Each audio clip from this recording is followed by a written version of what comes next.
Lijep pozdrav poštovani gledaoci Avaz TV-a.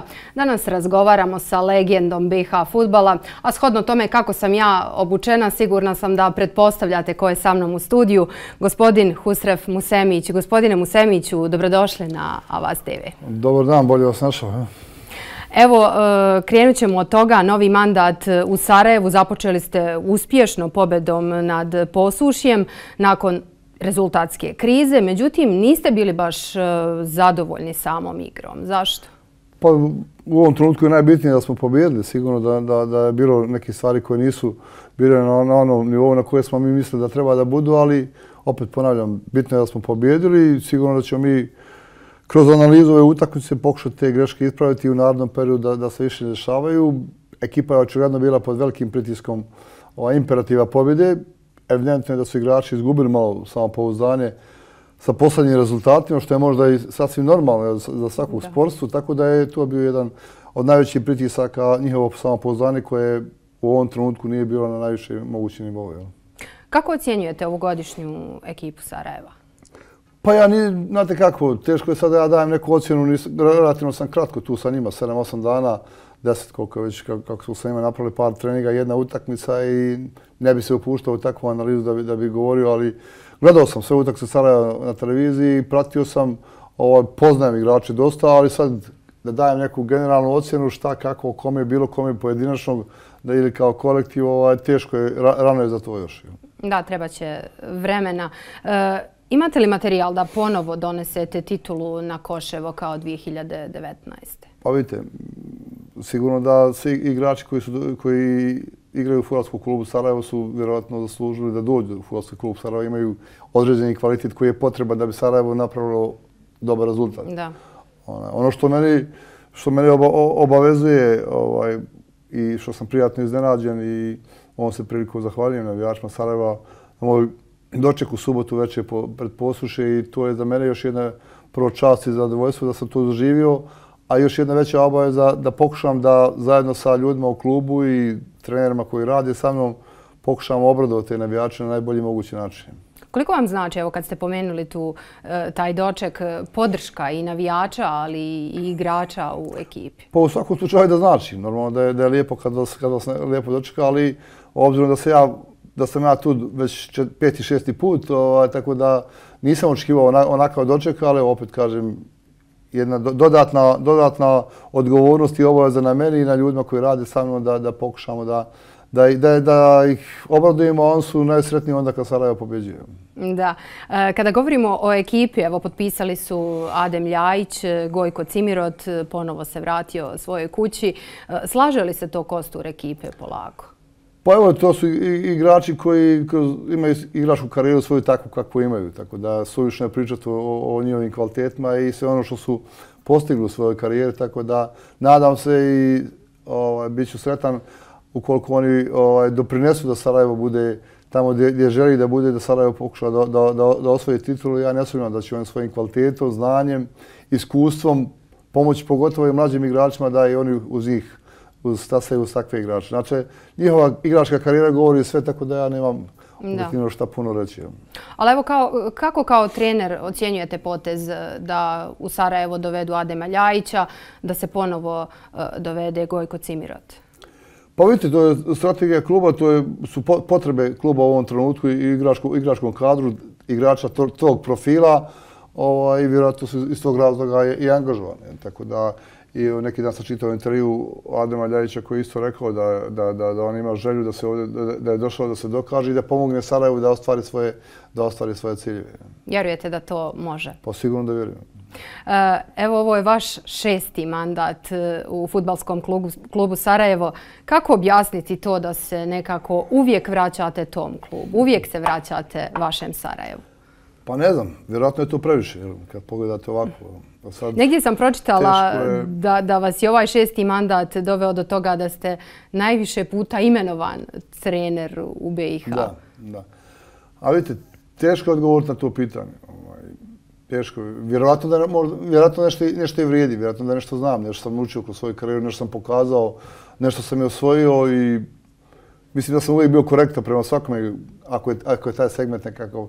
Nikad nisam dao neke izjave, bez obzira šta se dešavalo, bilo je jako puno ružnih stvari koje su bile urađene prema meni, ali nikad nisam, to sam uvijek pokušao da dostojanstveno podnesem i da živim dalje svoj život. Tako sam uradio posljednji put. Tako da, teško da vam ja mogu odgovoriti na to pitanje, možda posljednji put bi vam mogli odgovoriti oni ljudi koji su bili zaduženi za izbor šefa stručnog štaba u ovom trenutku i koji su mene pozvali na razgovor. Tako da bi oni možda mogli dati neki odgovor na to pitanje. Kazali ste, bilo je dosta ružnih stvari. Jeste li uspjeli da oprostite suze iz 2019. kojih se svi sjećamo kada ste smijenjeni? I tada je većina javnosti nekako bila na vašoj strani i smatrali su da vam je učinjena zaista velika nepravda. Pa vidite, ja nisam čovjek koji ne praštam. Svi smo ljudi, griješimo, ali bili su malo nelogični stvari je bilo u tom trenutku da se smenjuje trener koji je prvi, dijeli prvo mjesto na tabeli. To je malo čudna situacija, ali tako je bilo. Ja sam uvijek gledao i razmišljao tako da ljudi koji vode klub uvijek imaju pravo da vas smijene iz nekog razloga. Da li je on rezultatski, da li je on iz nekih drugih razloga, znači imaju pravo. Sad, da li je to pravi trenutak ili nije, to je sad drugo pitanje. I oni su to uradili. Ja nikad nisam ljut na Fudbalski klub Sarajevo. Ja mogu, ako sam ljut, mogu da budem ljut na neke ljude koji su u tom trenutku obavljali neku funkciju u Fudbalskom klubu Sarajevo i koji su odlučili tako kako su odlučili. A ja nikad nisam bio, niti mogu biti ljut na Fudbalski klub Sarajevo, Fudbalski klub Sarajevo, nešto sasvim drugo. Da, čini se da vas je to tada zaista mnogo pogodilo. Koliko vas je pogodilo to kao čovjeka tada kada su vas smijenili? Pa dobro, sigurno da je pogodilo. Ja sam emotivan čovjek po prirodi. Znate kako, učite puno radite, puno ste truda, rada uložili, svašta nešta i onda ste prvi na tabeli i onda vas smijeni. Ne može biti prijatno nikome, pa ni meni. Tako da, ali evo, u ovom trenutku iz nekih razloga, ne znam, što mene apsolutno niti interesuje, nema niti bilo koga od te strukture ljudi koji su vodili tada Fudbalski klub Sarajevo, u ovom trenutku nikoga nema u Fudbalskom klubu Sarajevo. Kako ocjenjujete trenutnu atmosferu u Fudbalskom klubu Sarajevo i organizacijske uslove u ovom klubu? Pa moram vam reći, pošto prvi put ja radim u ovom mandatu gospodina Mirovića, puno stvari se promijenilo. Puno je više, kako bih rekao, obaveza, puno više ljudi koji su uključeni u tom ambijentu da se nešto napravi, koji su uključeni da obezbijede ekipi sve što je potrebno za jedan fudbalski kolektiv da funkcioniše na najbolji mogući način, da ima sve uslove za taj rad. Tako da je puno drugačija situacija u odnosu nego što je to bilo prije 6 godina. Da. Evo ipak i pored dobrih rezultata i velikih ulaganja koje Sarajevo trenutno bilježi, klub ne uspijeva već 5 godina da osvoji ligu u kojom zadnjih godina dominiraju Zrinski i Borac. Pa evo da kažemo šta to oni imaju. Šta oni to rade bolje nego što radi Sarajevo? Pa ne znam, možda vam ja ne mogu odgovoriti na to pitanje.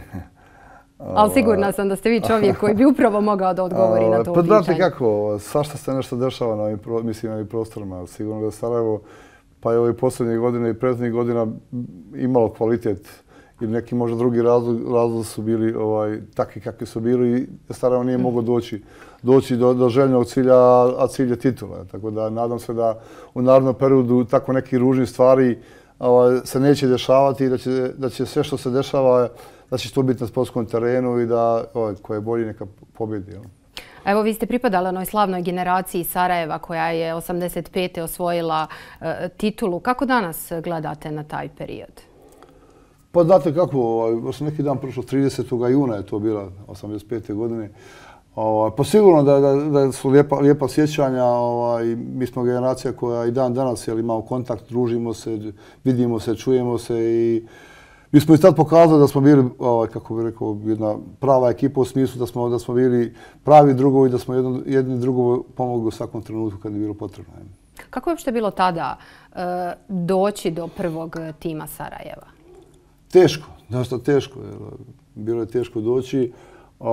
Nije bila cirkulacija igrača kao u ovom periodu da puno igrača odlazi i dolazi iz nekoga razloga, nego je kada se formira jedan tim od 15-20 kvalitetnih igrača, on dugo vremena provede u jednom klubu, tako da je bilo teško doći do afirmacije ako imate jedan tim u kojem igra Safet Sušić, Predrag Pašić, Faruk Adžibegović, Mehmed Janjoš i takvi igrači koji su igrali Mirza Kapetanović, Radeljaš i ne znam ko sve još da nekoga ne zaboravimo, onda teško u kvalitetom takvih igrača možete doći do afirmacije. Treba vam puno rada, truda i da iskoristite tu svoju šansu koju dobijete. Kao neko ko je igra u tom vremenu, trener ste u ovom vremenu, da li je današnjim igračima možda lakše da dođu do tog prvog tima?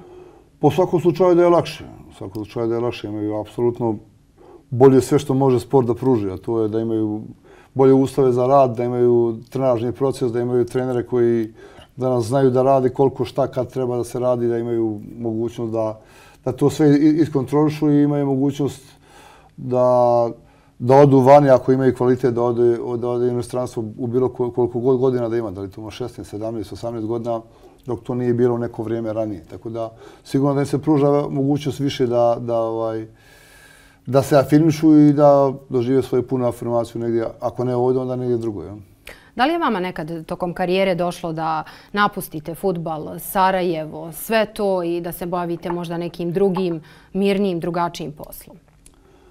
Pa bilo je svašta je bilo razmišljanja, svakakvi, znate kako, kao i svakom poslu, usponi, padovi, sve je to sastavni dio života i posla kojim se vi bavite. Neko se bavi ovim, ja poštujem svaki posao je na svoj način težak i odgovoran onoliko koliko ga vi shvatate da je težak i odgovoran. Tako, koliko ste se dali u njega i svako onaj ko svim srcem i sa željom da najbolje moguće uradi svoj posao, sigurno da je dao sve od sebe i tako da sigurno da služi nešto više.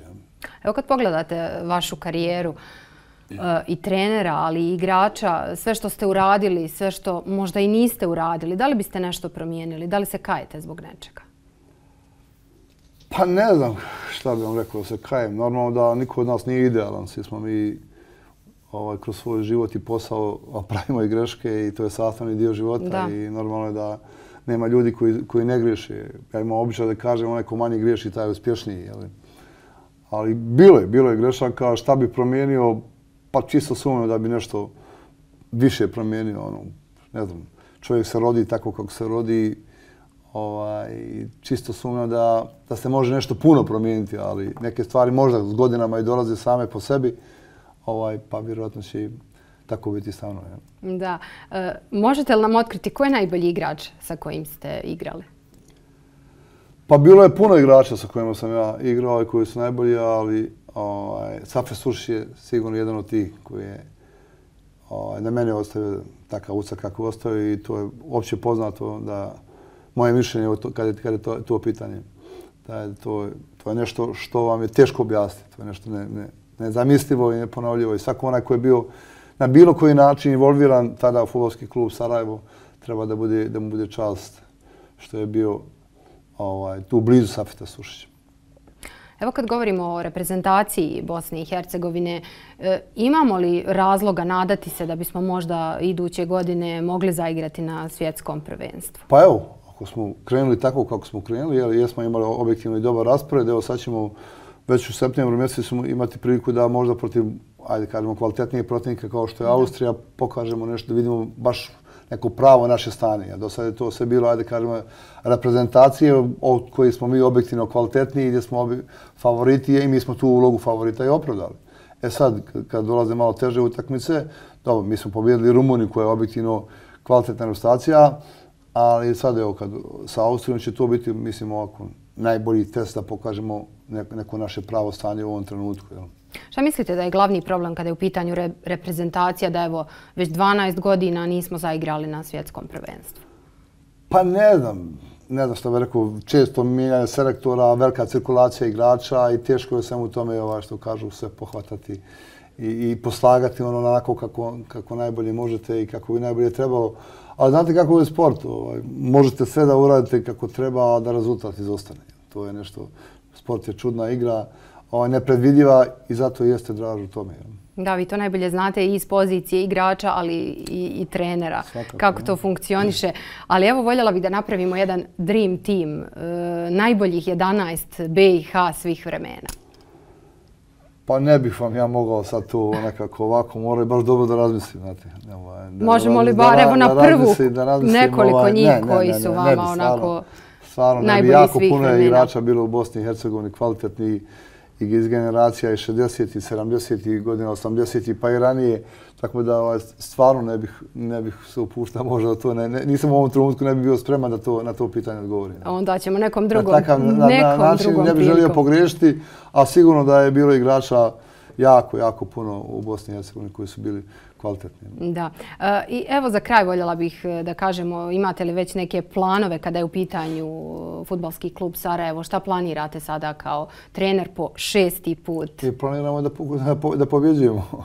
A sad da li ćemo u tome uspjeti, vidjet ćemo. Vrijeme će pokazati.